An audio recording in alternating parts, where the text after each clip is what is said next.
Hello, welcome back. I scared my birds. Oh my goodness, they thought I was gone. I have baby chicks in my office, and so I was just getting set up and I wasn't talking. I was very quiet, and then all of a sudden I started talking and I scared them. So I apologize if you heard all of that fluttering. Anyways, welcome back to the Armor Up podcast.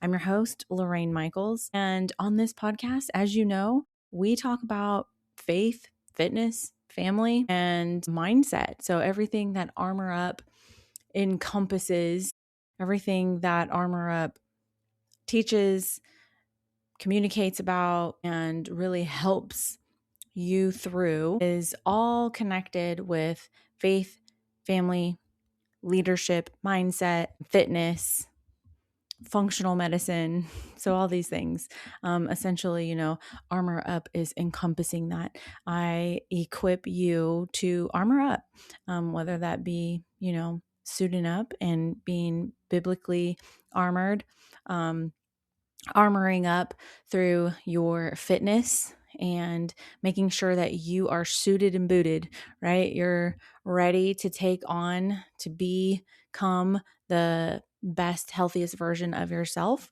And whether that's through fitness, faith, family, or mindset. So I am excited to talk to you today. I am just coming off of a 2-day masterclass that I was a part of. And I'm so excited to talk to you about my takeaways.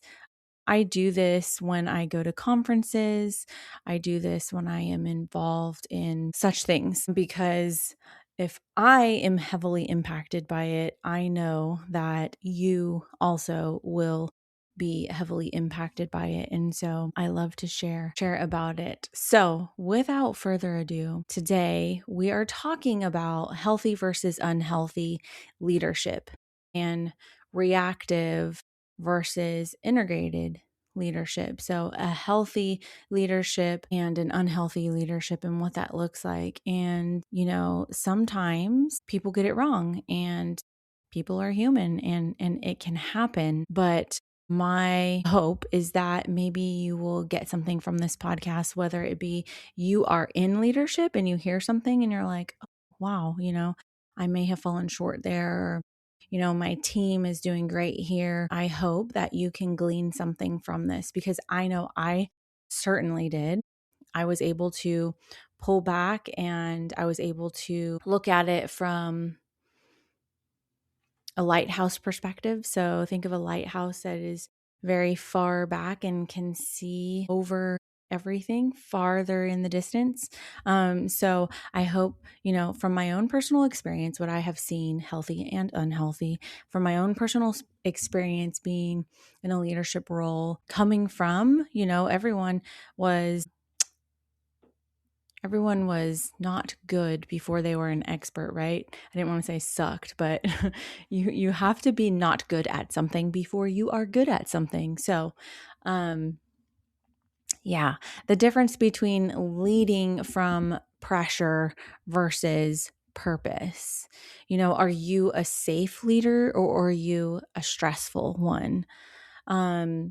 And healthy versus unhealthy leadership, what most people get wrong. There's many, many things. And if you're not constantly growing and developing as a leader, you're failing. You're failing yourself and you're failing your team, and you're not going to have a successful team. Most leaders think that they have a strategy problem, but they actually have a regulation problem. And it has nothing to do with the strategy. It's the regulation of their members, their teammates. It's the regulation of themselves. And somewhere along the line, someone is dysregulated and that is causing chaos. You can't scale dysfunction. And where there is dysfunction, there is a level of chaos. And you don't lose teams because of a lack of vision. You don't lose teammates or members because of a lack of vision. You lose them because of inconsistency, because of pressure, because of emotional reactivity. And so the question is, are you leading from clarity or are you leading from chaos? And so I really want to make sure I set the tone on this. Don't hear what I'm not saying. This is not me pointing fingers. This is about a self audit and what I have learned from experience, what I have seen, what I have experienced as a leader, as a member.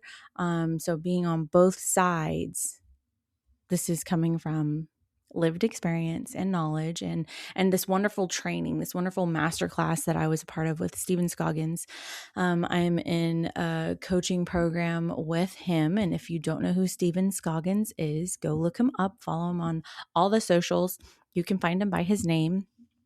And his last name is spelled Scoggins. He also has an amazing podcast as well. I can link all of that in the show notes, but I'm a part of his coaching community. And so this 2-day masterclass was amazing. And so let's just dive right into the first part of this. The root problem is misalignment. And so what I really want to kind of focus on is, I know alignment is kind of a buzzword right now, but if your internal state is off, then your external leadership will underperform. And so when you think of alignment, think of what you stand for. And so if you are in a leadership position, you set the tone. You map out your core values, your structure, what, the tone of how you want your business, your culture, your mission. You set all of that. And when you are bringing people on, you have to make sure that your culture, your values, the structure, all of those things are very clearly outlined and what is expected, and making sure that you hire people that are in alignment with that. You set the tone, you set that mission, and you make sure people are in alignment with that. And most leaders try and fix strategy, people, systems, instead of fixing their decision patterns. And you don't fix leadership by changing people. You fix leadership by changing the patterns driving the decisions. So, for a leadership perspective on that, you change the patterns of your what's driving your decisions. You don't change the person, because you can never change people. That's something that comes with time and development and skill, and they have to want to change. You have to want to change. And so when you start fixing behaviors and patterns, then you start to see a change in decision making. If we want to tie this into fitness, your patterns of eating healthy are going to shape the decisions you make. So you have a pattern of eating unhealthy, and you make poor decisions on drinking alcohol, eating fast food, right? So those patterns lead to those decisions. And so if you start to decide that you want to live a healthy life, you've gotten blood work done, and you know that you're unhealthy, you want to start to make better decisions, you have to change your patterns by eliminating those things, right? The pattern of drinking alcohol, stop buying alcohol, stop going out. So you have to change those patterns, because that's eventually going to change your decisions. So that's something that I learned, the misalignment. So making sure that you're in alignment, whether you are a leader, you're in a leadership role, or you are on a team. And this goes for becoming a part of a team. Don't become a part of a team where you are not in alignment with the culture, the standard, what they are trying to do or change. And sometimes you are a part of a team where the culture maybe has shifted, and you either need to get on board or get off the boat. And so that's a decision that you have to make. And if you are in leadership, you have to make that decision to get rid of those people if they are not in alignment with that culture that you are creating. And so moving on, what unhealthy reactive leadership looks like. And this, again, is from experience, patterns of inconsistency. So this is what unhealthy leadership looks like. And if you are a leader, maybe listen if maybe you're seeing or hearing some traits. And if you are in a team where you're kind of questioning whether you're on the right team, listen to these traits. Look at these patterns. So inconsistency from leadership, maybe high engagement and then withdrawn. If before you are a part of the team, maybe this is like onboarding or in a hiring phase, if you will, inconsistency. So you'll see them very much involved and then all of a sudden withdrawing. That inconsistency of the engagement can be a red flag. Or the hot, cold leadership, very hands-on to absolutely no hands-on. This creates confusion and insecurity in teams. And the truth is, inconsistent leadership creates an anxious team. So if you're a leader, is your team anxious? Do they trust you? Do you get the same feedback across the board? And if there's inconsistency, I mean, are people afraid to come to you with the truth of what they're seeing? Are people comfortable to talk to you about hard things? Or is it an anxious energy? Because your nervous system, as a leader, your nervous system decides the culture, decides how your team is going to reverberate off that. So if you're in a leadership role and you have an inconsistency or insecure teammates, think about what you're reflecting. Think about your nervous system. So that's one, inconsistency. Number two is poor communication. How do you communicate with your team? Coming from a leadership perspective, is there an abundance amount of information? Is there an information overload at the start and then just totally backing off? No follow-up, no clarity. There's no close on the feedback loop. Something that I got from the workbook on this masterclass: unresolved conversations equals increased cognitive load. And cognitive load is basically all the information that you are receiving or that you are giving to someone, and cognitively they can only take in so much, right? And then if there's unresolved conversations or things that aren't even talked about, it's leaving that open in someone's mind. And so that's an open conversation. It's a tab open on your computer. Think about when you're working on your computer and you have all these tabs open. I know for me, as someone that has ADHD, I have to organize it. I have to close the loop on things. A conversation has to have an endpoint. I can't get an abundance amount of information and then be left to marinate on it and there's no closure on it. When I read that line, I was like, yeah, that's absolutely right. Coming from someone that's on, not a leadership. I mean, if I were to think back to a specific situation or time in my life where I was not in leadership, I was on the other end of it. Yes, I received a lot of information and then no closure on it. And I'm left to digest or make of what I just received, right? And then I've learned that, through hard experiences and through hard situations where if I don't ask clarifying questions, or if I'm not the squeaky wheel, or if I'm not, like, hey, can I get some clarification on what you said here? Because I think I might have taken it wrong. I have learned the hard way by not having that conversation that has left it open. And it being open and me not knowing, there's room for to happen or miscommunication. So silence in leadership is not neutrality, it's negligence. And I have been on the other end of that, of wondering, I'm not hearing back from someone, that as a new employee, that can feel very unsettling, not knowing what's going on. And again, a lesson learned from me is I need to speak up. I need to have those difficult conversations, right or wrong. You just got to close the loop. Number 3 is reactive decision making.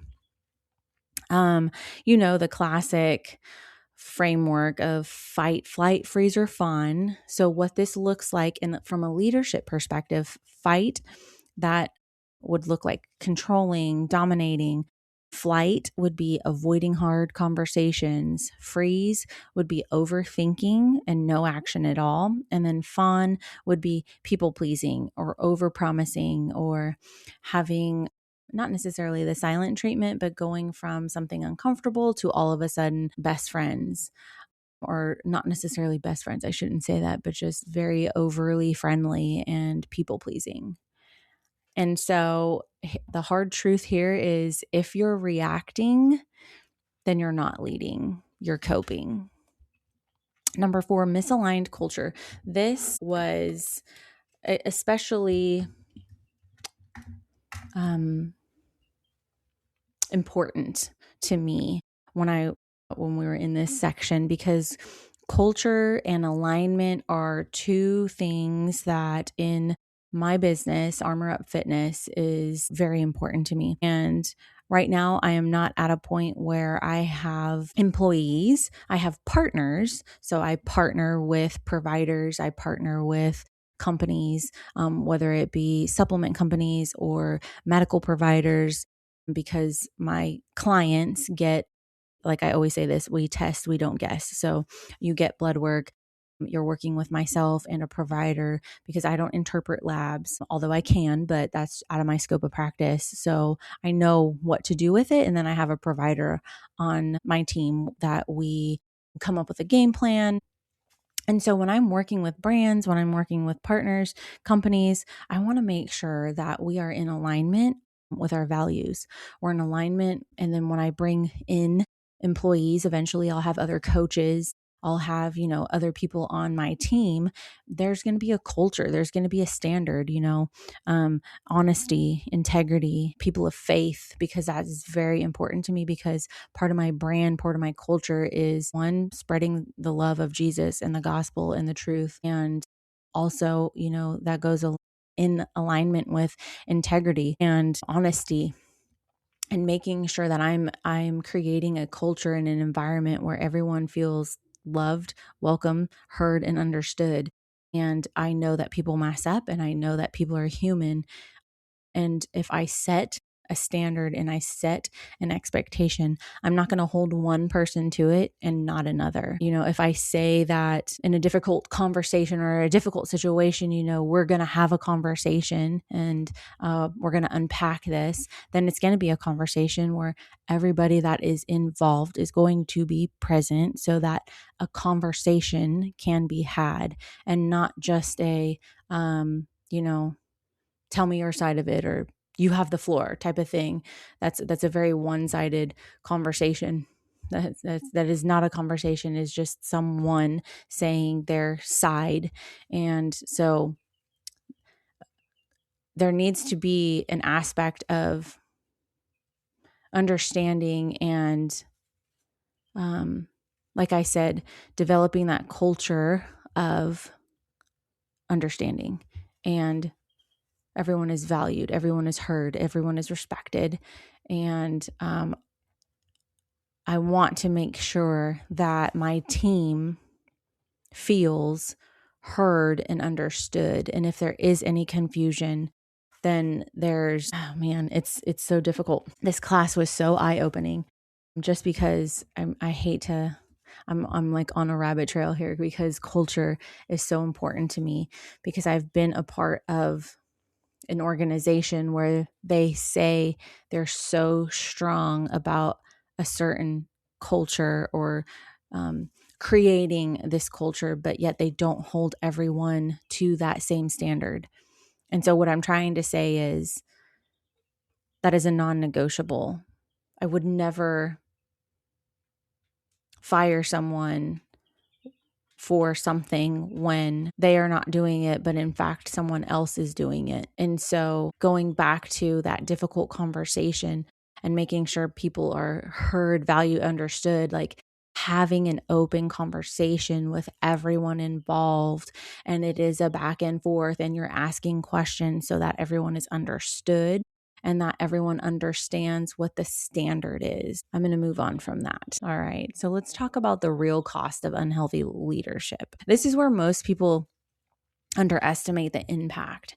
And so coming right out of the workbook, I will tell you this has been awesome. So on the leader, I'm talking about the leader, what the cost of an unhealthy leadership looks like. For the leader, it looks like burnout, decision fatigue, constant second guessing. From the team, it looks like anxiety, no psychological safety, a lack of initiative. And then from a business perspective, it looks like instability, confusion, stalled growth, or an unstable team. And so your team doesn't rise to your vision, they mirror your nervous system. I mentioned that earlier about your nervous system. It decides before your intellect explains. And so that hit me too, because, I've thought about, being in situations where a leader reacted and it probably wasn't the best decision because it was their nervous system that was dictating what was happening and not their intellect. If they had given it some time or thought or maybe gotten all the information, they probably wouldn't have reacted in the way that they did. And so what a healthy integrated leadership looks like, and I absolutely love this, emotional regulation first. So you slow down before you react. And that doesn't mean silence. That doesn't mean you aren't communicating with your team or your management or leadership. It doesn't mean that you completely separate. It just means you slow down. You separate emotion from decision. I know especially when it comes to culture, and if you're really trying to rebuild your organization, or you're really trying to fix a problem that maybe was there or somehow cultivated, and you're really trying to revive that, emotion can creep in because you're so passionate about your business. Nobody loves your business as much as you do. And so emotion can creep in, and you really have to be careful with that. I've been there. I have reacted emotionally, and I've seen it. I have been on the other side of someone reacting emotionally. And so most leadership mistakes are regulation failures, not strategy failures. And so another thing that is a healthy way that a leader responds and integrates with their team is clarity and consistency, clear communication, repeated expectation, and follow through. If you have a system or a process and there's not a closure on maybe the feedback loop, then that is going to create confusion. And if there's no follow through on certain things, that also is going to create confusion. And that's a lack of consistency. So as a leader, are you clear? Are you consistent? Is your communication not overbearing and just an over abundance of information? Like, is it clear, concise, and to the point? And does your team understand you? Does your team understand the vision, the goals? You want to go micro slow and macro fast. So slow down in the moment, then execute quickly and clearly. That's really something that Stephen had said before at a conference that I was at. Hire slow, fire fast. But that also kind of contradicts the whole not reacting emotionally.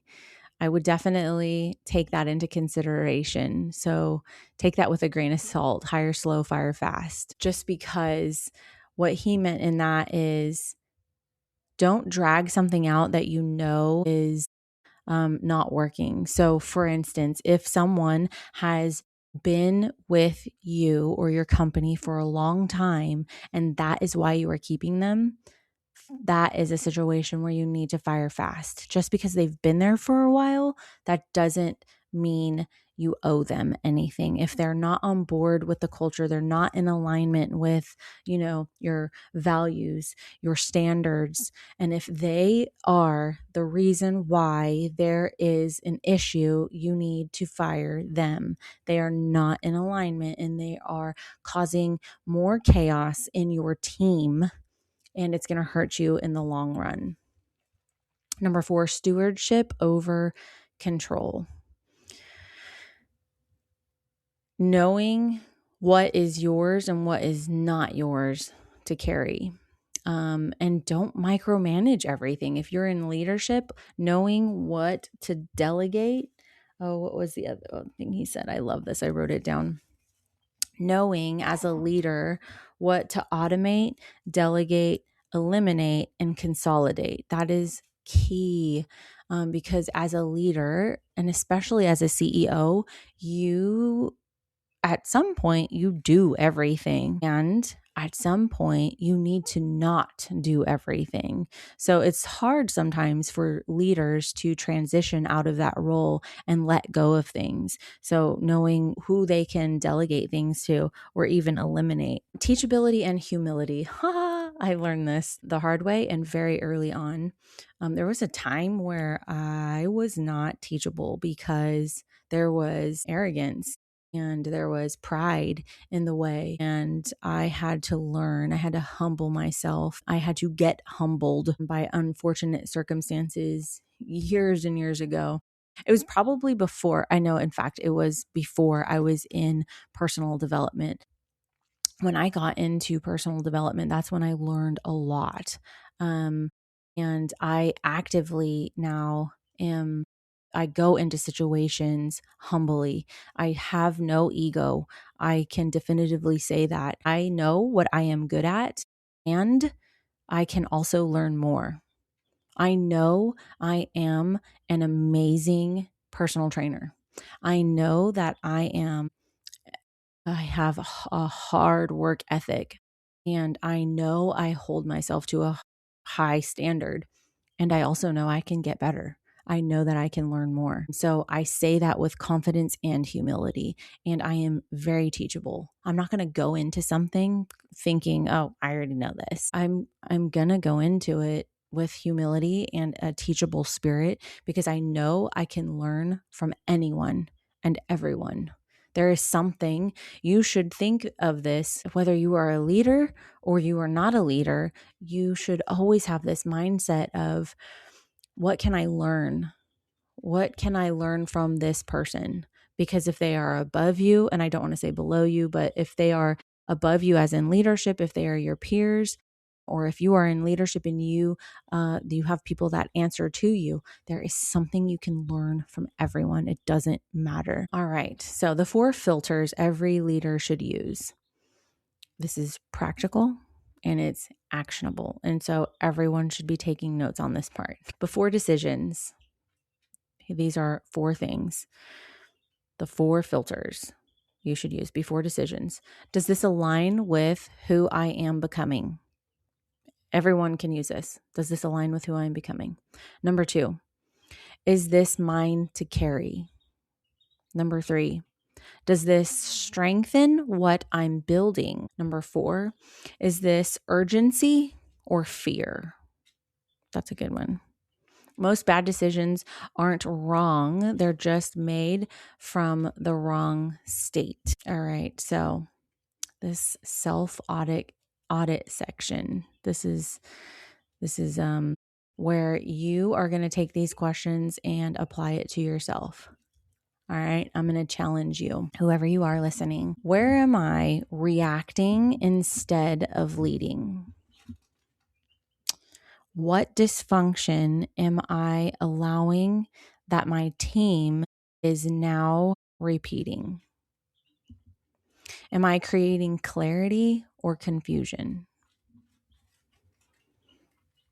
So write those down, rewind, save this episode, and listen to it again and take notes, because there was a lot of good things in this. And I take no credit, some credit, because I reframed it, but I take no credit. This was such a great masterclass and at a perfect time. Stephen is just an amazing teacher, an amazing coach, and I'm so grateful for him because, again, a teachable, student here, always wanting to learn and to be a better leader. So some closing thoughts. Leadership isn't about control, it's about alignment. And you need to ask yourself, are you in alignment? Are you in alignment at the company you are at? Are you in alignment in how you are leading, if you are leading? And is your team in alignment? Do they understand what you stand for? And if you don't lead yourself, your emotions will lead your team. So think about that. If you are a leader, how are you leading?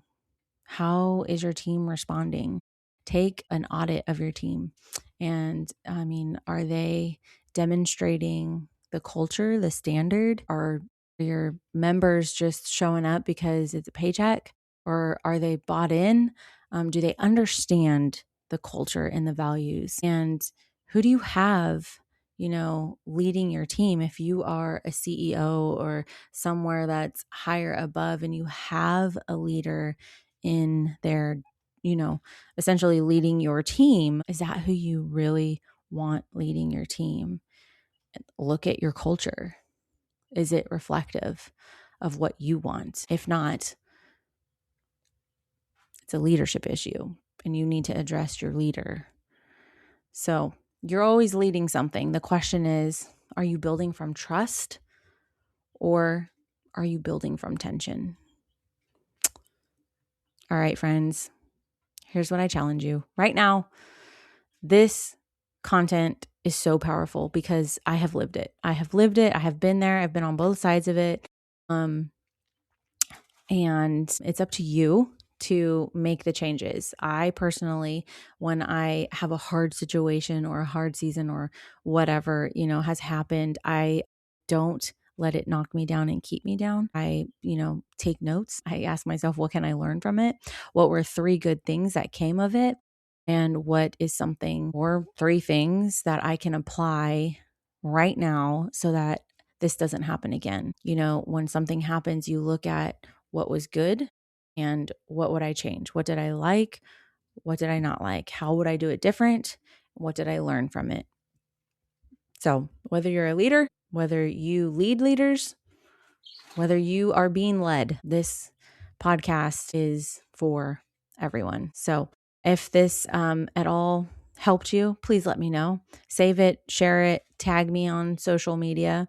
It's at Armor Up Fitness or me, my name, at Lorraine Michaels, whichever, I will get it. And if you have any questions, please message me, Lorraine at armorupLC.net. All of that will be in the show notes. So if you have any questions, you can reach me there, and I would love to get your feedback, hear how you enjoyed this episode, what stuck out to you the most, and if I can be of service to you, let me know. I would be honored. So you were divinely created for a divine purpose, and thanks for spending some time with me. Peace.